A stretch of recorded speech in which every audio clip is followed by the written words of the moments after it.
പുറത്തൊരു ശബ്ദം കേൾക്കണ്ടല്ലോ. അയ്യോ, ഒരു കുഞ്ഞു കരയുടെ ശബ്ദല്ലേ കേൾക്കണേ? അച്ഛാ, എനിക്ക് പേടിയാവണോ? നിങ്ങൾ പേടിക്കണ്ട, ഞാൻ പോയി നോക്കിയിട്ട് വരാം.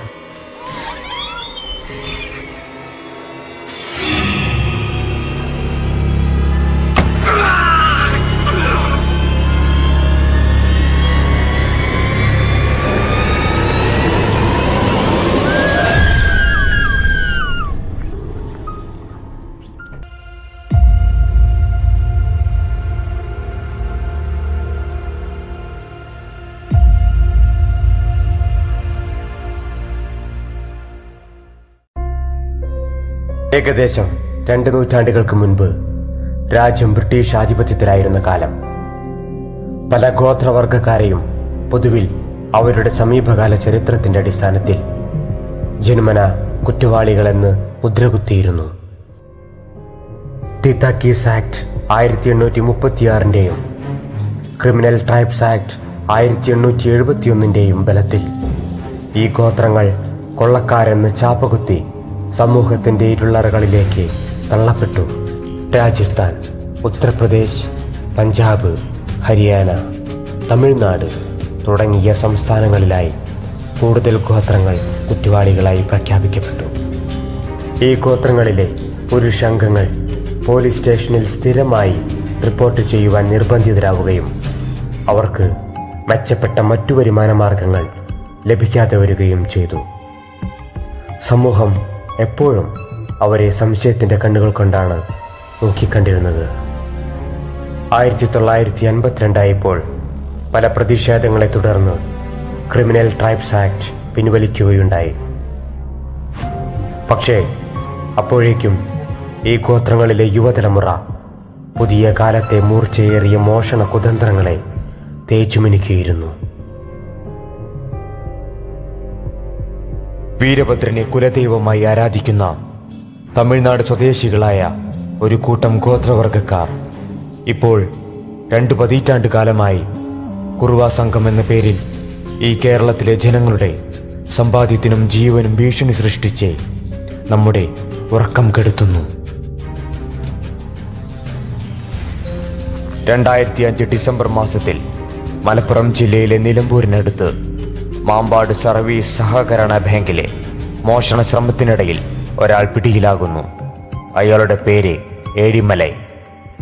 അയാളിൽ നിന്നുമാണ് കേരള പോലീസിന് കുറുവ സംഘത്തെക്കുറിച്ച് ആദ്യമായി വിവരം ലഭിക്കുന്നത്. തമിഴ്നാട്ടിലെ കള്ളൈക്കുറിച്ചി ജില്ലയിലാണ് അയാളുടെ വീട് എന്ന് മനസ്സിലാക്കുന്ന പോലീസ് തമിഴ്നാട് പോലീസിന്റെ സഹായത്തോടെ ഏഴിമലയുടെ വീട് അന്വേഷിച്ച് യാത്രയാകുന്നു. കുറേയധികം ഒറ്റനില വീടുകൾ ഒന്നിച്ചു നിൽക്കുന്ന ഒരു സെറ്റിൽമെന്റ് ഏരിയയിലായിരുന്നു ഏഴിമലയുടെ വീട്. ഒരുപാട് വീടുകൾ തിങ്ങി നിൽക്കുന്ന ഇടം. പുറത്തുനിന്നു കണ്ടാൽ സാധാരണ വീടുകളെന്ന് തോന്നുമെങ്കിലും അതിനകത്ത് അക്കാലത്ത് ലഭ്യമായിരുന്ന ഏറ്റവും പുതിയ സുഖസൗകര്യങ്ങൾ ഉണ്ടായിരുന്നു എന്നതാണ് സത്യം.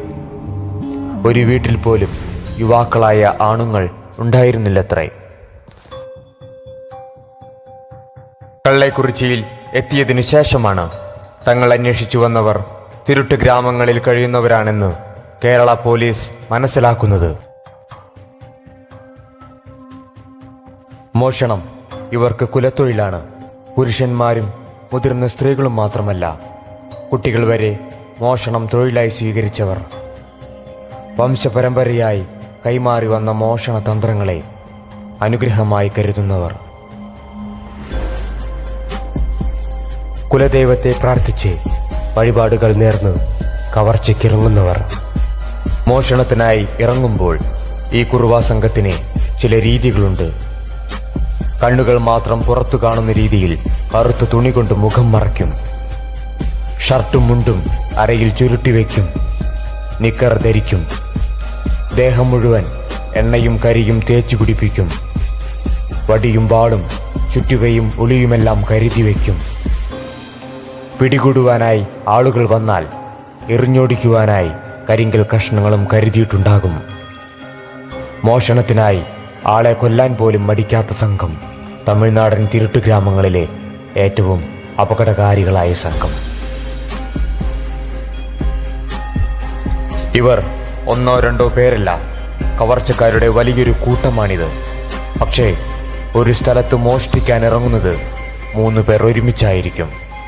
18 വയസ്സ് മുതൽ 60 വയസ്സ് വരെയുള്ളവർ ഈ സംഘത്തിലുണ്ട്.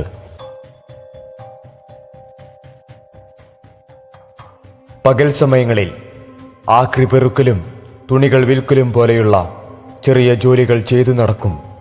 അതിനിടയിൽ നാടിനെ നിരീക്ഷിക്കും, മോഷ്ടിക്കേണ്ട വീടുകൾ കണ്ടെത്തും.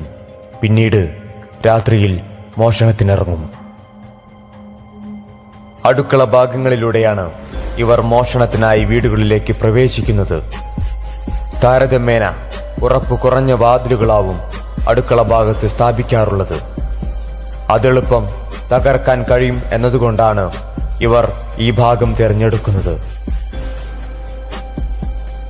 വീടിന് പുറത്തെ വെള്ളം ടാപ്പ് തുറന്നിടുകയോ കുഞ്ഞുങ്ങളുടെ കരച്ചിൽ പോലെയുള്ള ശബ്ദം ഉണ്ടാക്കിയോ ചിലർ വീട്ടുകാരെ പുറത്തിറക്കുന്നു. ഇങ്ങനെ പുറത്തിറങ്ങുന്നവരെ ആക്രമിച്ച് വീടിനകത്തേക്ക് കയറി മോഷണം നടത്തുന്നു. സാമ്പത്തിക വ്യത്യാസമില്ലാതെ സ്ത്രീകൾ സ്വർണ്ണാഭരണങ്ങൾ ധരിക്കുന്നു എന്നതുകൊണ്ടാണ് കേരളം ഇവർ തിരഞ്ഞെടുക്കുന്നത്. 3 പേരടങ്ങുന്നതായിരിക്കും വീടുകളിൽ മോഷണത്തിനിറങ്ങുന്ന സംഘം. ഒരാൾ പുറത്ത് കാവൽ നിൽക്കും, മറ്റുള്ളവർ അകത്തു കയറും. കയ്യുറകൾ അണിഞ്ഞ് വിരലടയാളം പതിപ്പിക്കാതെ അവർ മോഷണം നടത്തുന്നു. CCTV ക്യാമറകളെ ഇവർ ഭയപ്പെടുന്നില്ല. ഇവരിൽ പലരും തൊട്ടടുത്തുള്ള റെയിൽവേ സ്റ്റേഷൻ പരിസരമോ ബസ് സ്റ്റാൻഡ് പരിസരമോ ആവും ഇടത്താവളമാക്കുന്നത്. മോഷണം കഴിഞ്ഞ് എത്രയും വേഗം രക്ഷപ്പെടുവാൻ വേണ്ടിയാണിത്. ആലപ്പുഴയിലെ മോഷണ പരമ്പരകളെ തുടർന്ന് കുറുവാ സംഘത്തിലെ മുഖ്യകണ്ണിയായ തമിഴ്നാട്ടുകാരൻ സന്തോഷ് ചെലവനെ കൊച്ചിയിലെ കുണ്ടന്നൂർ പാലത്തിനു താഴെ നിന്നും കസ്റ്റഡിയിലെടുത്തു. മീൻ പിടിക്കാനെന്ന വ്യാജേന പാലത്തിനു താഴെ ടെന്റടിച്ച് താമസിക്കുകയായിരുന്ന സ്ത്രീകളും കുട്ടികളും അടങ്ങുന്ന സംഘമായിരുന്നു അവർ. കസ്റ്റഡിയിലെടുത്ത സന്തോഷ് ചെലവനെ സ്ത്രീകളും കുട്ടികളും അടങ്ങുന്ന സംഘം പോലീസിനെ ആക്രമിച്ച് രക്ഷപ്പെടുത്തുകയുണ്ടായി. കടന്നുകളയുവാൻ ശ്രമിച്ച പ്രതിയെ കൂടുതൽ പോലീസെത്തി രാത്രിയിൽ കുണ്ടന്നൂരിലെ ചതുപ്പിൽ നിന്നും അതീവ സാഹസികമായി പിടികൂടുകയായിരുന്നു.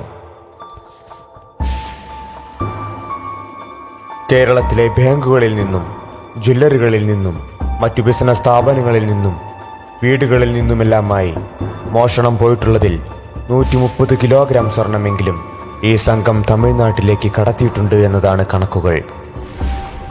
ഈ കവർച്ചാ സംഘത്തിലെ പലരെയും പിടികൂടുകയും ചെറുതല്ലാത്ത കവർച്ചാ സ്വർണം തമിഴ്നാട് പോലീസ് കണ്ടെടുക്കുകയും ചെയ്തിട്ടുണ്ട്. എങ്കിലും കൗതുകമെന്തെന്നാൽ കണ്ടെടുത്ത സ്വർണത്തിൽ വളരെ കുറഞ്ഞ അളവ് മാത്രമേ കേരളത്തിൽ നിന്നുള്ള കവർച്ചാ സ്വർണമായി കേരള പോലീസിന് കൈമാറിയിട്ടുള്ളൂ.